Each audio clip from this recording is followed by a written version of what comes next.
حضرت ابو صالح موسیٰ جنگی دوست عبادت و ریاضت بھی کیا کرتے تھے، روزے بھی رکھا کرتے تھے، دشمنان اسلام کے خلاف جنگ بھی کیا کرتے تھے۔ ایک موقع ایسا بھی آیا کہ آپ نے سیب کو دریا میں بہتا ہوا دیکھا۔ جب آپ نے سیب کو ہاتھ میں لیا تو اس کی سرخی نے آپ کے دل کو لبھا لیا اور اس کی خوشبو نے آپ کے دل و دماغ کو معطر کر لیا۔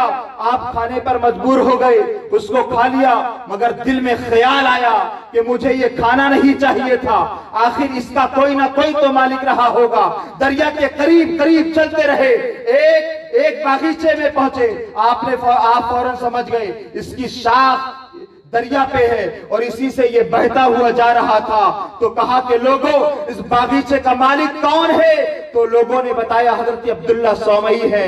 تو حضرت عبداللہ صومعی کی خدمت میں حاضر ہوتے ہیں، عرض کرتے ہیں سرکار میں آپ سے معافی کا خواستگار ہونا چاہتا ہوں، آپ مجھے معاف کر دیجئے، آپ کے باغیچے کا سیب آپ کی بغیر اجازت کے میں نے کھا لیا ہے، آپ معاف فرمائیں۔ حضرت عبداللہ صومعی رحمت اللہ تعالیٰ علیہ نے نظر ڈالا، سمجھ گئے یہ نوجوان ایسا ویسا نہیں ہے، یہ نوجوان بھی پائے کا لگتا ہے۔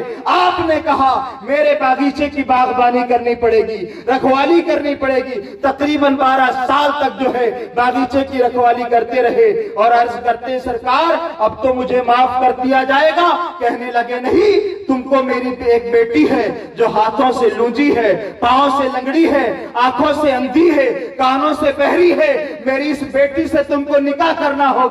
اللہ اکبر کبیرہ۔ کہتے ہیں حضور اگر میں آپ کی لنگڑی لونی اندھی بہری لڑکی سے شادی کر لوں تو کیا مجھ کو معافی کا پروانہ دے دیا جائے گا؟ اور غور تو کرو کس چیز کی بات تھی، ایک سیب وہ بھی دریا میں بہتا ہوا جا رہا تھا، بغیر اجازت کے کھا لیا تو اس کی معافی کے لیے 12 سال تک باغیچے کی باغبانی کرتے رہے، اندھی لنگڑی لونجی لڑکی سے نکاح کرنے کے لیے تیار ہو گئے۔ مگر آج کے وقت میں اگر ہم ہی کہیں اپنے نوجوانوں سے کہ ایک آنکھ چھوٹی ہے، کیا تم اس سے نکاح کرو گے، تو فوراً ریجیکٹ کر دے گا۔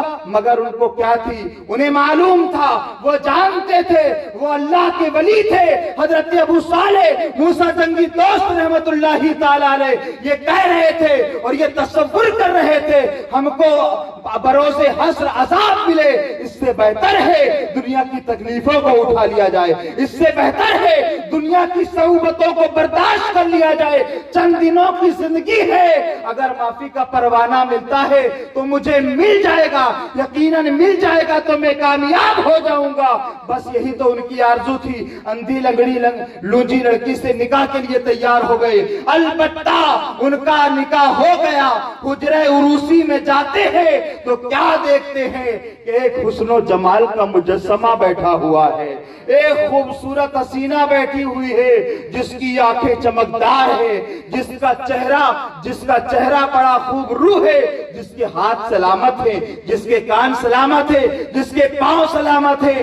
دیکھتے ہیں الٹے قدم واپس آ جاتے ہیں، حضرت عبداللہ صومعی سے کہتے ہیں حضور آپ نے یہ کیا کر دیا ہے، آپ نے تو کہا تھا لڑکی اندھی ہے، لنگڑی ہے، لولی ہے، میں تو حسن و جمال کا مجسمہ ملاحظہ کر رہا ہوں۔ تو حضرت عبداللہ صومعی فرماتے ہیں او نوجوان وہی تمہاری شریک حیات ہے، وہی تمہاری بیوی ہے، جاؤ جاؤ تم اپنے حجرہ عروسی میں چلے جاؤ۔